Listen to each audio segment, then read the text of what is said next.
નમસ્કાર, આપ જોઈ રહ્યા છો ગુજરાત ન્યૂઝ 86। વધુને વધુ સમાચાર મેળવવા માટે આપ અમારી ચેનલને લાઇક કરો, શેર કરો અને સબસ્ક્રાઇબ કરો।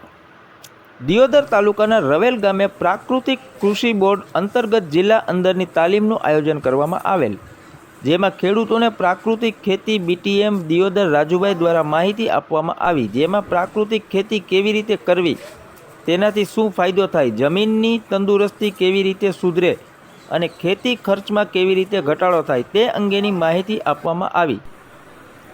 તાલુકાના પ્રાકૃતિક ખેતી કરતા એવા હોરણા ગામના અમરાભાઈ પટેલ, લીલાધર ગામના રામભાઈ ચૌધરી તથા રયા ગામના નાગજીભાઈ સુથાર એમના દ્વારા પ્રાકૃતિક ખેતી કેવી રીતે કરવી અને તેમના પોતાના ખેતરમાં મંતવ્યો રજૂ કર્યા। એવા પત્રકાર પ્રકાશ ગોસ્વામીનું સન્માન કરવામાં આવ્યું હતું।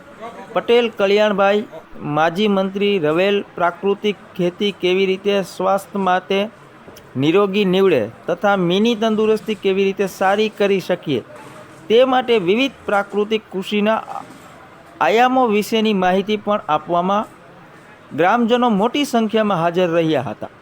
અહેવાલ પ્રકાશ ગોસ્વામી, દિયોદર। દિયોદર તાલુકાના રવેલ ગામ ખાતે આપણે ગુજરાત પ્રાકૃતિક કૃષિ વિકાસ બોર્ડ અંતર્ગત જે આપણે ખેડૂતોની જે શિબિર અહીંયા તાલીમ રાખેલી હતી, એમાં રવેલ ગામના તથા આજુબાજુ ગામના બહોળી સંખ્યામાં ખેડૂતો હાજર રહ્યા હતા।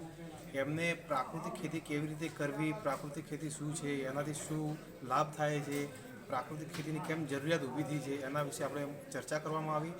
તેમ છતાં આપણે દિયોદર તાલુકાના જે હોરણા ગામના છે, લીલાધર ગામના છે, આજુબાજુના જે ગામના આપણા ખેડૂતો જે આગેવાન છે, ખેડૂત આગેવાન છે, પ્રાકૃતિક કૃષિ કરે છે, એમણે સરસ એવી માહિતી પણ ખેડૂતોને, રવેલ ગામના ખેડૂતોને માહિતી આપી છે, એમને પ્રોત્સાહન પણ પૂરું પાડ્યું છે અને ખેડૂતો, દરેક ખેડૂત પ્રાકૃતિક ખેતી, એક વીઘામાં પ્રાકૃતિક ખેતી કરતો થાય એવું પણ આહવાન કરવામાં પણ આવ્યું છે અને પણ ખેડૂતોને સારો પણ એવો રિસ્પોન્સ પણ મળ્યો છે કે અમને જરૂરથી એક વીઘામાં પણ અમે પ્રાકૃતિક ખેતી કરીશું।